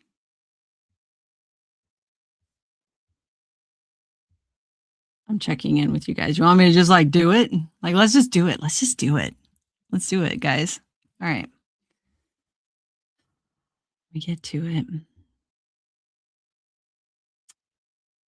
This is about the full moon, illuminating and releasing. The full moon shines its light on everything. Truths we hide, emotions we suppress, and beliefs we cling to even when they perpetuate our suffering. For a witch born of shadow, this is an invitation to illuminate our internal landscape and consciously engage with the process of identification and release. This work is inherently messy, human, and profoundly transformative. Noticing what needs to go. The week leading up to the full moon is all about observation. What beliefs, patterns, or habits are making life heavier instead of lighter right now? Where are you out of alignment with your purpose or your values? These questions aren't just theoretical, cousin. They're invitations to pay attention to the whispers of your system. Our emotions are the breadcrumbs that lead us to the beliefs still shaping our experiences. If you've ever muttered, "Why am I like this?" during a particularly frustrating moment, congratulations. You've just identified a breadcrumb worth following. Emotions, especially the uncomfortable ones, are signals. Anger might point to boundaries crossed. Sadness might reveal unmet needs. Anxiety might indicate internalized pressure to conform to societal expectations that don't align with your truth. By creating space to feel and examine those emotions, you can trace them back to their origins, the beliefs that birthed them. Cultural and medical research supports this connection. Studies in psychology show that emotions are tied to cognitive patterns and core beliefs, often established in early life. Similarly, many cultures from indigenous traditions to Eastern philosophies have long recognized the moon's role in illuminating both the physical and emotional tides within us. The moon's gravitational pull influences not just the ocean, but the very fluids within our bodies, subtly affecting our internal rhythms, allowing us to feel deeper. For example, consider the belief that productivity equals worth, a belief that I've brought up so much. This idea, deeply ingrained by capitalism patriarchal systems, often manifests as guilt when resting or an inability to celebrate accomplishments without immediately chasing the next goal. Noticing this belief in action is the first step toward change. The full moon ritual release. On the night of the full moon, we move from noticing to releasing. This isn't about erasure or denial. It's about creating closure by bringing the full light of our awareness to the distortion. Beliefs and patterns that are problematic often had a purpose at one time. They helped us survive, navigate trauma, or meet societal expectations. Survival mechanisms can become cages when left unchecked. Full moon rituals are a way to honor these beliefs for their service while consciously, fully choosing to let them go to make room for a more aligned belief. The ritual itself is deeply personal and can take many forms. It might involve writing the belief on a piece of paper and burning it safely to symbolize the transition. You might bury the object representing the pattern, returning it to the earth with gratitude. The key is sincerity. This is not a performance, but a sacred act of healing and transformation. Science aligns with this intuitive practice. Neurological studies show that symbolic acts like burning or burying create tangible shifts in the brain's ability to process and let go of emotional burdens. When paired with the heightened energy of the full moon, this work becomes a profound collaboration between physical and metaphysical. By framing the release as an act of collaboration rather than control, you align with the philosophy of polarizing toward connection. You're not banishing parts of yourself, but engaging with them compassionately, choosing to release what no longer aligns with your path or what doesn't actually belong to you.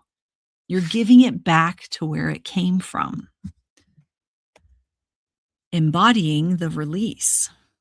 The ritual is not the end, it's the beginning of living differently. The week following the full moon is about embodiment, practicing life as if the belief you released is truly gone. This isn't fake it till you make it, it's a deliberate exercise in neuroplasticity, rewiring your brain through consistent practice and intention. For example, if you release a belief that rest is unproductive, the week after the full moon might involve intentionally scheduling rest without guilt. When old triggers resurface, like a voice in your head whispering you're lazy, you gently remind yourself of your new belief that rest is a sacred act of care. Every time you choose alignment over conditioning, you reinforce the new neural pathways that support your growth. As you begin engaging with your life in accordance to this release, you begin to see more of the life you actually want to live. The incompatible influence is no longer present, not because you lit it on fire last week, but because over the course of this week, you actually embodied the change. You are no longer bound or burdened in that way. You are free. So now what? Connection to the lunar dance. The full moon's illumination is not about fixing what's wrong or broken. That's an important distinction. You are not broken. It's about radical accountability, seeing your potential as the expansive possibilities that rise when you release what has kept you caged. This cycle of noticing, releasing, and embodying isn't separate from your everyday life as a witch born of shadow. It is your life. Each full moon brings a unique energy, shaped by its position in the zodiac and the natural cycles of the earth. By aligning with these rhythms, you deepen your connection to the cosmos and your own internal landscape. The practice becomes a collaboration, and that's what it begins to feel like, a dance with the universe, guided by the light of the moon. So, under the light of the next full moon, ask yourself, what am I done with? What belief, pattern, or habit has reached the end of its story? And as you let it go, know that you are not just changing your life. You're contributing to the collective transformation of the worlds within and around you. That, dear witch, is the magic of the full moon, you glorious lunatic. The new moon, planting seeds in the dark. The new moon is a cosmic pause, a moment of stillness, where the sky becomes a canvas of possibility. Its darkness doesn't signal an absence, it signals a beginning and infinite possibilities. For a witch born of shadow, the new moon offers an opportunity to lean into the unknown, to plant seeds of intention, not necessarily with certainty, but with trust. In this quiet, fertile void, we begin the work of manifestation as a deliberate choice to create the life we envision. The second half of the month is a counterbalance to the introspection of release work under the full moon. It's the spark that ignites our expansion, the energizing call to nurture what we want to grow. This is not about daydreaming or passively hoping the universe will deliver. It's about aligning our actions, thoughts, and energy with our desires. It's about meeting the universe halfway. Beyond thinking positive.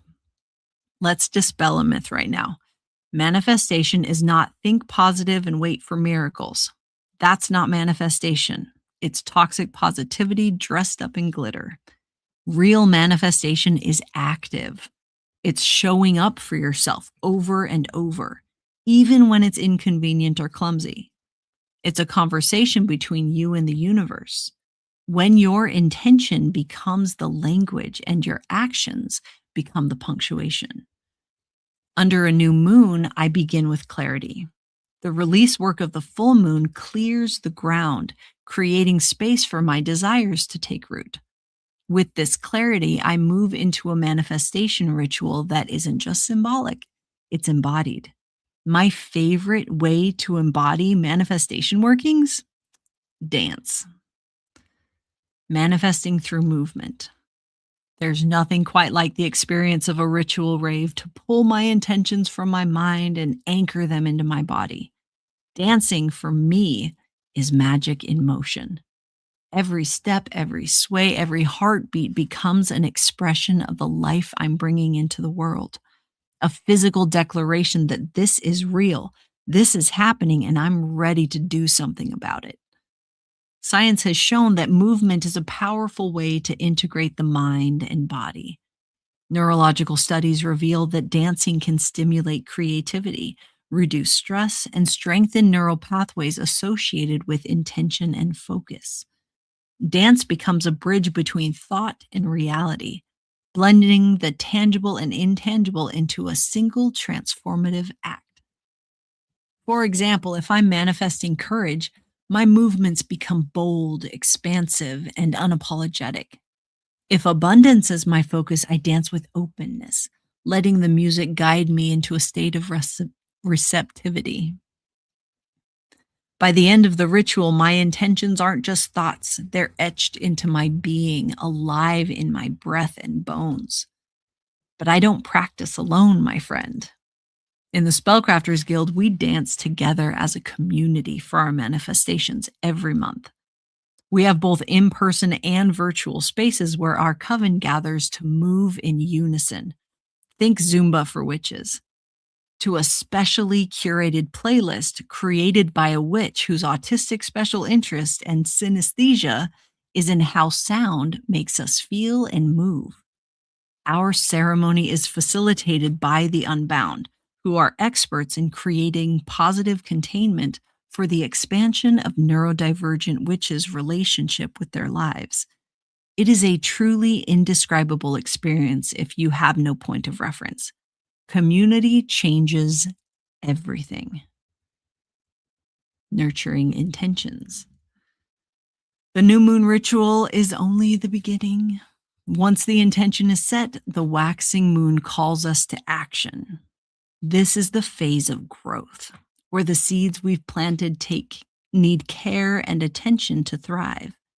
Manifestation isn't a one-night affair, cousin. It's a process, a collaboration between you and the cycles of the universe. During the waxing moon, I take deliberate steps to nurture my intentions. If my focus is courage, I might practice speaking affirmations of strength each morning, reminding myself that bravery is not the absence of fear, but the willingness to act despite it. I might challenge myself with small acts of courage, like setting a boundary or starting a conversation I've been avoiding. If my intention is abundance, I translate that desire into tangible actions. I might write a gratitude list each night to remind myself of the wealth I already have, or explore new ways to invite abundance into my life. If you're manifesting the boss witch life, take a class on business management. Look for opportunities to participate in your life in a way that is aligned with the life you want to live. The key is consistency. Each step, no matter how small, strengthens the energetic momentum of your magic. Every action becomes a declaration. I am an active participant in my growth. Too far. Refinement through resistance. As the moon waxes, so does the energy of your working. But growth isn't always smooth. Old habits, limiting beliefs, and fears often resurface during this phase, testing your commitment to your intentions. This isn't a sign of failure. It's an opportunity for refinement. Let's say you've set an intention for courage, but halfway through the waxing phase, you find yourself retreating into self-doubt. Instead of shaming yourself, you pause and reflect. Where is this doubt coming from? Is it a voice from your past, a belief that was handed to you but doesn't belong to you? By addressing these moments with curiosity rather than criticism, you deepen your alignment with your intention. And your lived experience begins to show you what needs to be released at the next full moon to bring you even closer to what you asked for. This work of refinement is about showing up for yourself with compassion, even when the process feels uncomfortable. After all, seeds don't sprout in a day, and neither do your intentions. To believe your worth, to reclaim your space, and to pursue a life that reflects your truth is to reject the systems that profit from your compliance. For example, choosing abundance as a focus isn't just about wealth, it's about dismantling the scarcity mindset perpetuated by capitalism. By nurturing abundance in your life, you disrupt the narrative that says there's never enough, that your success must come at someone else's expense. You remind yourself and the world that there is room for all of us to thrive. Similarly, manifesting self-trust isn't just about personal growth. It's about reclaiming your autonomy from systems that have taught you to doubt yourself. It's about saying, I trust my voice, my choices, my path, and no one can take that from me. A cycle of becoming. The work of the new moon doesn't end with manifestation. It carries forward into the waxing moon, the full moon, and beyond. Each phase builds on the last, creating a rhythm of intention, action, reflection, and renewal. This cyclical process isn't about achieving a final destination. It's about becoming. Knowing where to start can be intimidating when you begin your journey of alignment. It can feel clumsy and rudderless, but that is actually precisely what the moon is for, to show us what needs attention. With practice, you will gain confidence. By aligning with the new moon, we step into the flow of the universe, planting seeds of transformation and nurturing them with care. We remind ourselves that growth doesn't happen in a straight line, that resistance is a part of the process, and that our magic is most powerful when it comes from a place of authenticity. This is where the cosmic dance of separation and reunion comes alive. In planting these seeds, we lean into the fertile darkness of the new moon, trusting that our efforts contribute not only to our individual growth, but also to the collective web of existence. The seeds we nurture ripple outward, weaving a story of liberation and connection. So, as the next new moon approaches, ask yourself, what do I want to create? What do I want more of in my life? What seeds am I ready to plant? And as you set your intentions, remember that this work is more than just witchcraft. It's a reclamation of your power, your purpose, and your place in the cosmic dance. The rhythm of the lunar cycle. The moon, a tireless timekeeper and cosmic guide, offers more than just a celestial rhythm for this dance we call life on Earth. For which is born of shadow, its cycles provide a structure for liberation, healing, and intentional growth. Each month carries its own unique energy, a fingerprint of the cosmic dance. And by aligning our magical practice and internal reflections with these rhythms, we create a foundation for both personal empowerment and collective transformation. Each lunar cycle invites us into a partnership, an exchange between the energy of the moon and the intentions we bring to it. This isn't about chasing the moon with rigid rituals or striving for performative perfection. Instead, it's about flowing with its energy, letting it guide us as we explore themes tailored to the specific needs of cycle breakers and black sheep. This alignment is not just magical, it's inevitable. A roadmap for reclamation. We're very close to the end. Every moon in the annual cycle has a story to tell, one that reflects both the natural world and our inner landscapes.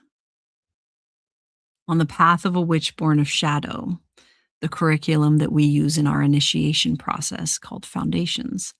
The themes chosen for each month are carefully curated to address the fractures caused by dominion based systems. Patriarchy, white supremacy, ableism, capitalism, these structures thrive by separating us from our bodies, our communities, and our innate power. Each theme is a tool for dismantling this conditioning, a chance to replace these narratives with ones rooted in connection and authenticity.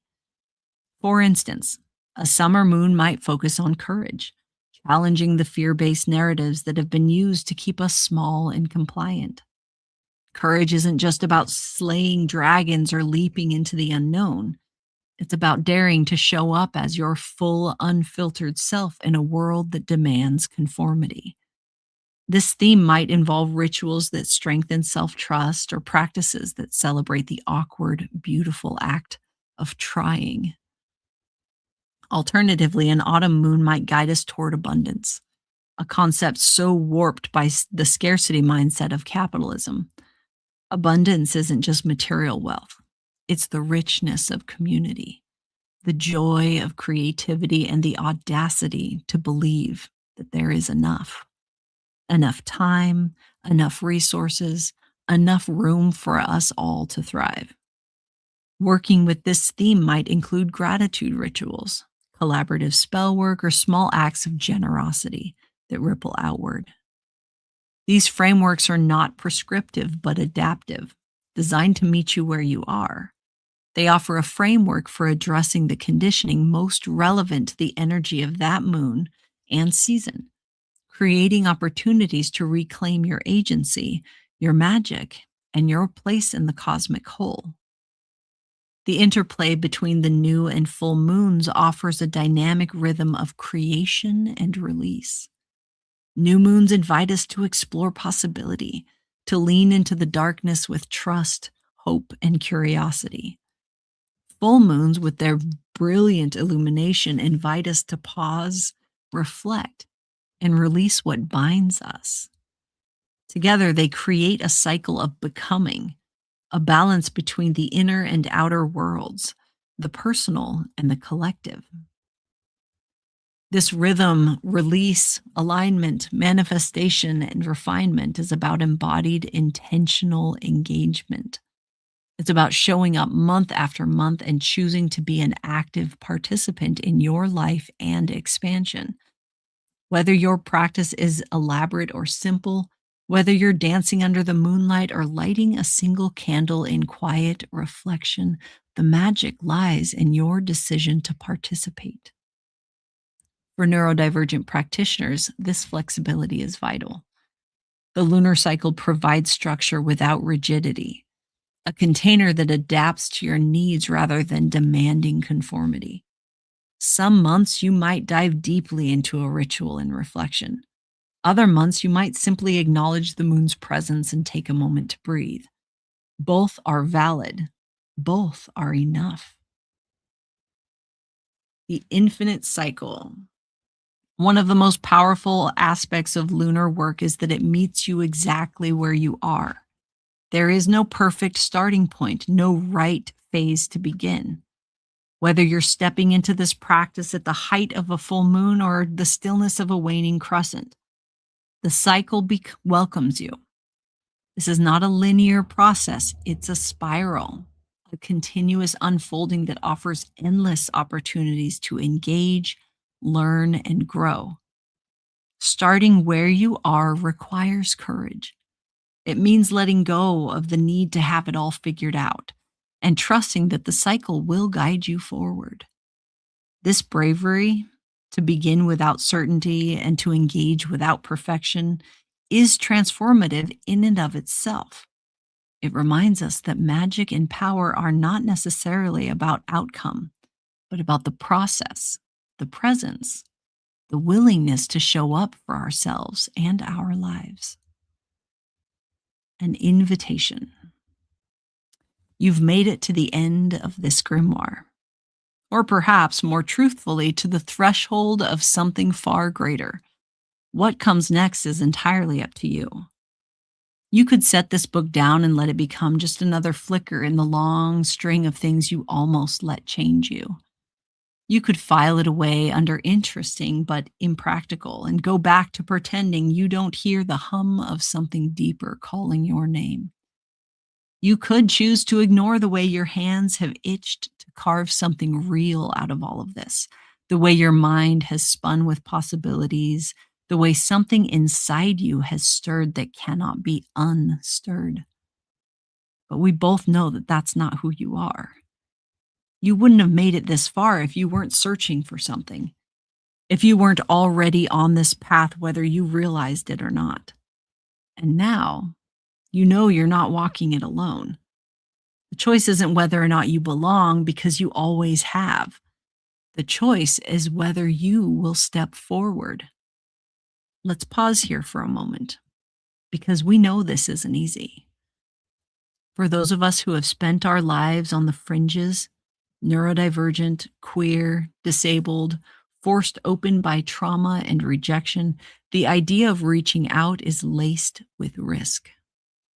We have been burned by the false promises of belonging, used and discarded by people who could not hold us as we are.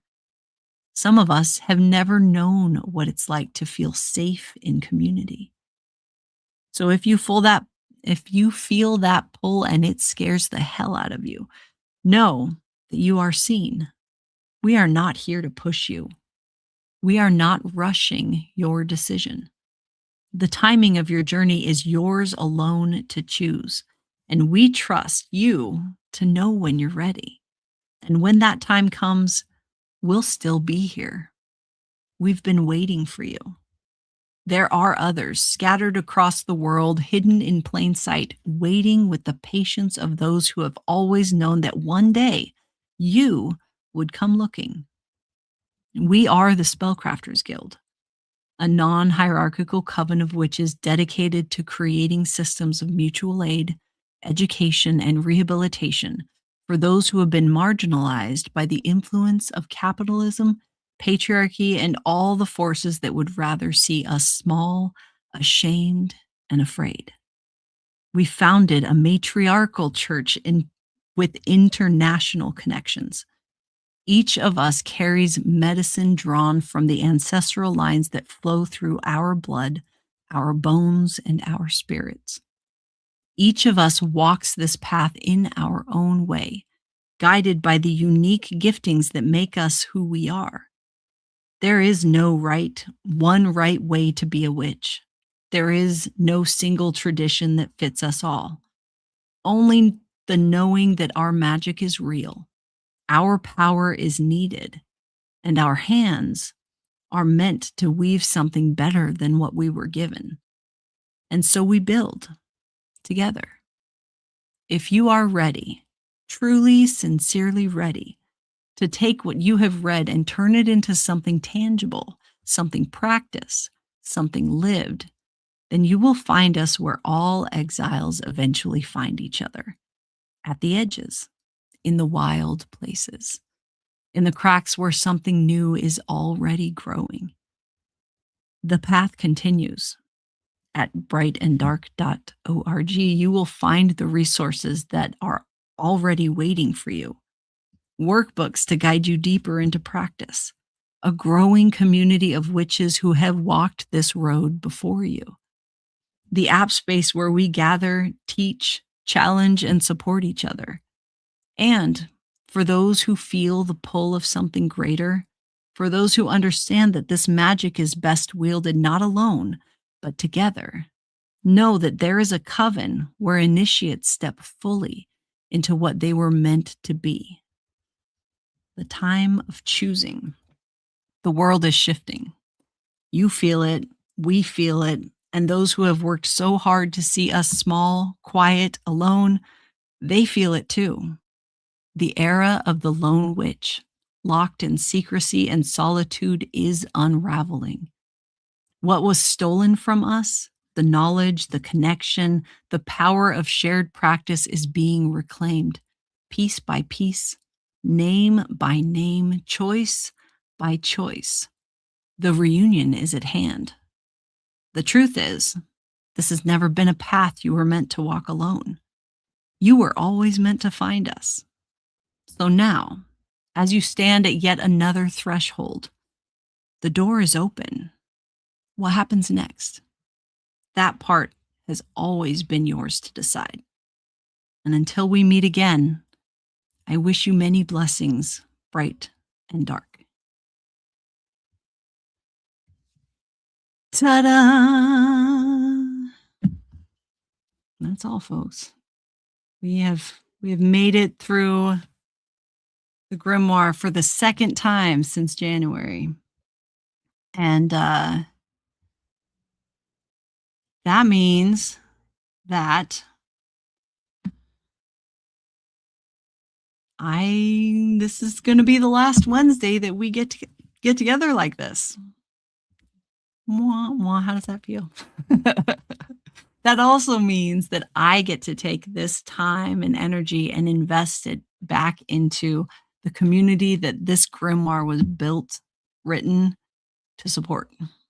So if you feel called to engaging with witches that vibe like what I've described, we exist, we are real, and we are making very big moves in the next couple of years.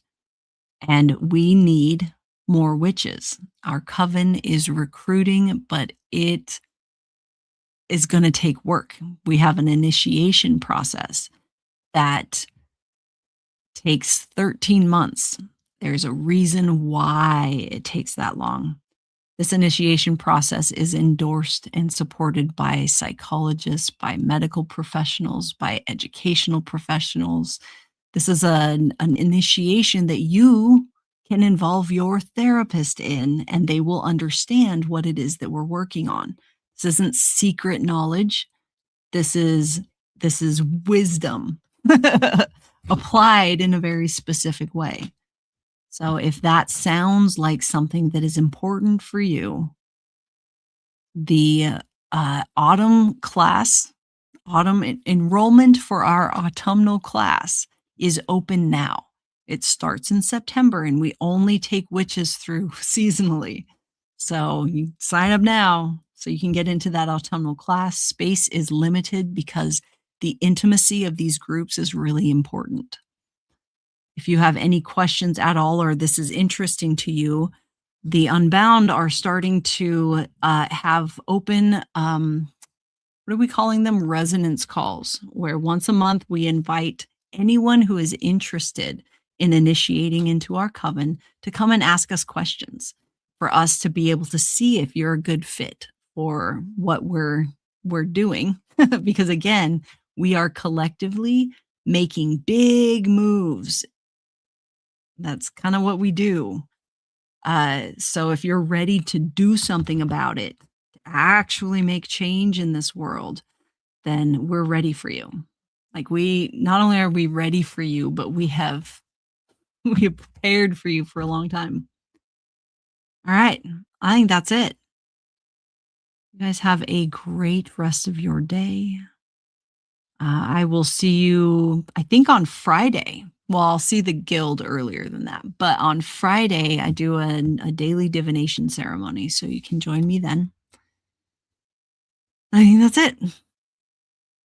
All right. And remember, if you can't be good at it. Bye.